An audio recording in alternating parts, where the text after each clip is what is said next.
Blog Talk Radio. Hello, everybody. Kyler Davenport here in the great, wonderful, cloudy, cool Northwest.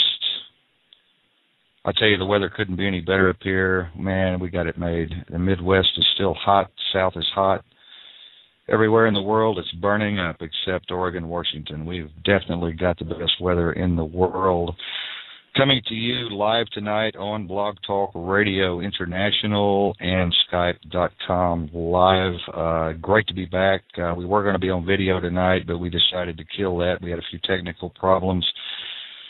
Good to be on the air tonight. I feel pretty good. I feel a lot better than I did last show. I want to thank all of you for all the hundreds and hundreds of hits out there around the world. I want to thank our folks in Australia, as always, UK, Europe, all over Tokyo, Japan, all over the Middle East, and, of course, all over the United States. I want to thank all of you guys for supporting us and working with us and being beside us and supporting UnitedCaregiversOfAmerica.org as well as DestinyRadioNetwork.com and all of our other platforms. You know, we've risen to the top of Google. We're moving up to 65, 70 pages up there on Google, and this is Public Radio International. This is independent radio. This is the voice of the people, and we are just so thankful to be here. We're so thankful to still be sitting in this seat after 2 years of working our butts off to get where we are today and being homeless in the process several times and putting all of the money that we earn into this radio station for you guys to have a voice around the world. And I can sit in this seat tonight and definitely say that we have come a long, long way. And you guys out there on Facebook, I want to thank you all for being so patient and so kind and so generous, and for standing beside us and for working with me through all of my post-traumatic stress disorder fits and all of my problems on the air. I've grown so much over the last 2 years. It's been amazing. I started out with this thing rather angry, coming from my background of search and rescue and paramedics and emergency rescue and fire and dead body pickup and crematorium and embalming. You guys know my history. It's been rough. It's been tough. It's been crazy. It's been bad. But here we are. We're still in the seat. We're not going anywhere. We promised you guys that we would be here until I fell out of the seat dead, and that's exactly what we're going to do. We're not going anywhere. This is your station. This is your voice. This is what we've created for you, the musicians, the artists, the poets, the writers, fiction and nonfiction, the people who want to get the word out, the people who have questions, the people who have answers, the people who want to debate the issues that are going on in the United States of America today and around the world. You know, so many things are going on, folks, around the world today that it just really disturbs me that America is so complacent and so passive. It really disturbs me that our children are not being taught the truth about this country and about our government and about what's going on in the Middle East, all of the hundreds of thousands of people that are dying, all the children that are being raped and maimed and murdered tonight as we speak on the radio. I come to you tonight with a plea. I come to you tonight with the truth. To tell your children the truth, to teach our young people what's going on around this world. America is in such denial of our sins, of our faults, of our negativities. We're so passive. We live in a box. We live in a shell. We live in a complacent little bubble, while millions of people are in the streets tonight as I speak to you, protesting their government, protesting being imprisoned for no reason, being burned up and burned out for no reason. I come to you tonight and to let you know that the United States is one of the last safe havens that we have in this world before it ends. And all of you in the United States are so damn complacent. You know, I wrote on my blog today that as long as you have a Happy Meal in your mouth and a Budweiser in your hand, you don't give a damn what's going on with the children and the women and the men. in the Middle East.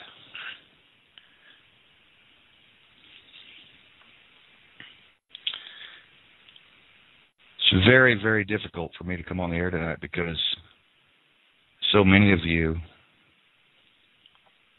are living in a fantasy world, a delusion. This country is $22 trillion in debt. There's no way that our children can pay this debt off, ladies and gentlemen. There's no way.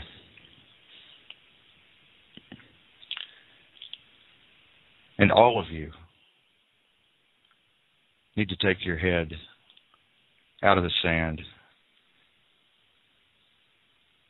If you're a Christian, you need to be a good Christian. If you're a Buddhist, you need to be a good Buddhist. If you're a Hindu, you need to be a good Hindu. If you're a Muslim, you need to be a good Muslim. If you're a parent, you need to be a good parent. This country is so divided, so separated. Our children are so lost. Our churches are so divided. Our corporations are so crooked and corrupt. There has to be a revival in this country, ladies and gentlemen. You know where I've been. You know what I've done. You know my undercover work. You know all of my world journalist work. You know all of my past and all of my experience. I'm a wise old man, and I can tell you right now that this country is not going to survive unless you take your head out of the sand. 15,000 children are dropping out of school every single day in this country. The number could be as high as 27,000 kids dropping out of school in this country. We're so far behind in math and science. The Japanese have us beat. The Chinese have us beat. The kids in the 4th grade do more than the kids in the 12th grade here in the United States. We're losing in math and science and technology. Why is that? It's because we are very confused. It's because we're deluged with information. We're deluged with all kinds of bling-bling and all kinds of gadgets. We don't spend our time anymore digging gardens and digging wells, and we don't spend our time anymore shopping at the local market because there's not one. Walmart's taken over. The massive corporations, multi-billion-dollar corporations have taken this country over, ladies and gentlemen. You gripe about the dragon. You gripe about the New World Order. You gripe about the Illuminati. You gripe about vaccinating our children with poisons, yet you vaccinate your children with poisons. You gripe the Vatican, but you're still Catholic. You gripe about the Jesuits. You gripe about every single thing in the world, but yet you feed the dragon every single day. How in the hell can you feed the dragon and kill the dragon all at the same time? 15 zillion churches in this country. We call ourselves one nation under God, yet we live like heathens. So, what do we do? Where do we go? What's the answer, you ask me? Every single day you ask me, what is the answer, Kiler? How can we possibly save ourselves? We can't. The answer is we're too far gone. This country is too far in debt to ever come out again. We will not come out. This election with Romney and Obama is ridiculous. It's entertainment for fools. We are not going to change a thing with this election, not one thing. The world is going to keep turning exactly as it's turning. Our deficit is going to grow larger and larger every single day. Our education system is in the toilet, and it's not going to get any better. Our healthcare system is failing, and it's not any better. We are not a nation that can go out and act on these issues. We are a nation that likes to talk and rant on Facebook. We are a nation that gets up in the morning hell-bent on looking at our worlds to see who messaged us about some bullshit that matters not to our children and the future of this country. A lot of you have said, oh, Kiler, you're such a pessimist. Oh, you're so mean. Oh, you're so dirty. Oh, you're so rough. You're a bully. You know, I'm going to be a bully until each and every one of you wake up to the fact that this country is in the hole. And there's no way that we're going to pull out of it. Big corporations run America. Big corporations run the government. Big corporations run the Senate. They run the House, and they run the Supreme Court. We do not have a democracy anymore. This is a pseudo-democracy. It's not a real democracy. You have turned the reins over to the Illuminati. You've turned the reins over to the New World Order. You've turned the reins over to the banking cartel in this country. The Fed is privately owned in this country. We print money like Monopoly game. Money is not real anymore. Money is worthless. Our dollar is completely worthless. The money that you have in your pocket, you might as well be carrying around Monopoly money because that's exactly what it's worth. Nothing. You trade that money with no gold standard in this country. The gold standard was taken away. So our money is worthless, folks. It's worthless. When are you going to get that through your head? Our money is worth absolutely nothing. We're throwing our senior citizens away in nursing homes and assisted living centers. We're dumping them there. My team works on this every single day. You're dumping your parents in nursing homes and you're leaving them there by themselves. Nobody's getting a visitor. Our kids are running wild in the streets. Parents are separated and divorced. What the hell is going on here? You know, I'm going to go back to the thing where we call ourselves one nation under God. Are we really? You tell me. Are we really one nation under God? I'd like for you to tell me. I'd love to debate you on this. We're not one nation under God anymore. And we need to turn back to our spiritual roots, and we need to learn to love one another somehow, some way.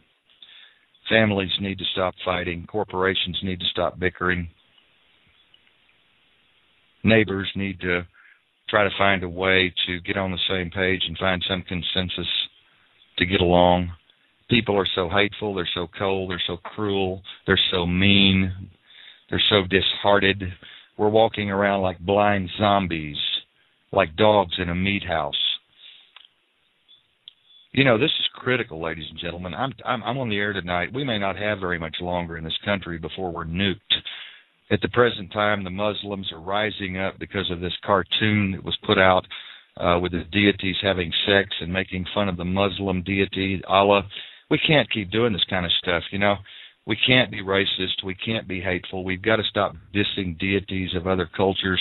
We've got to start respecting each other's religions and each other's problems, whether you're homosexual or you're heterosexual or you're bisexual or whatever the hell you are.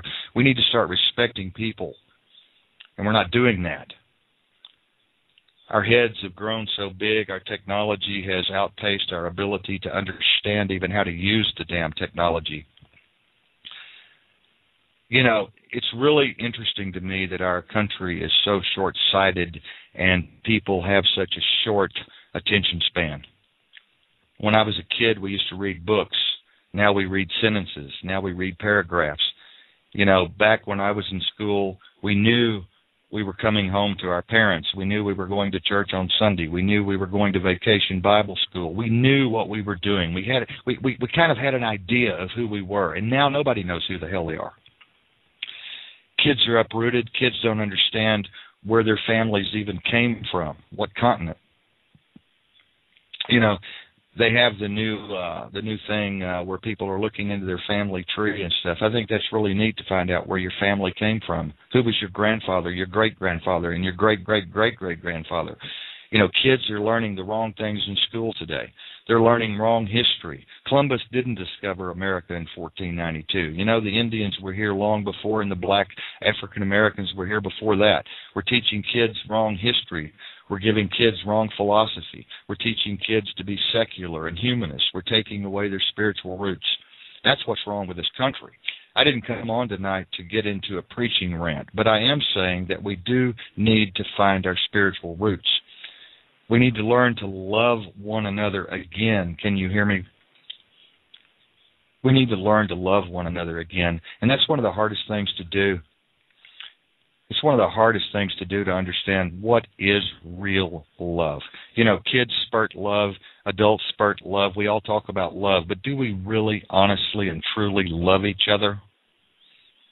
Do we really love each other? You know, you can't turn love off like a faucet. If you really love someone, you love them forever. It's not like you can just turn them on and off like a faucet when you get mad or get upset. You love them one day and the next day you hate them. You either love them or you don't. And love is really not about loving an individual. It's about loving yourself first, appreciating yourself first, and forgiving yourself first of all the things you think you might have done wrong. And then you can love everyone once you forgive yourself and love yourself. Yeah. I know I'm preaching again, but you know what? It just hit me tonight. I mean, I can't imagine. I was looking at the stats today on how many churches we have in this country, and there's one on every corner. There's one on every damn corner. And yet our country is $22 trillion in debt. And we're murdering innocent people all over the world right now. The children are the ones I worry about the most. We're murdering hundreds of thousands of children tonight as I speak on the air, folks. Are you listening to me in the United States, sitting on your couch, drinking a Budweiser, watching television, getting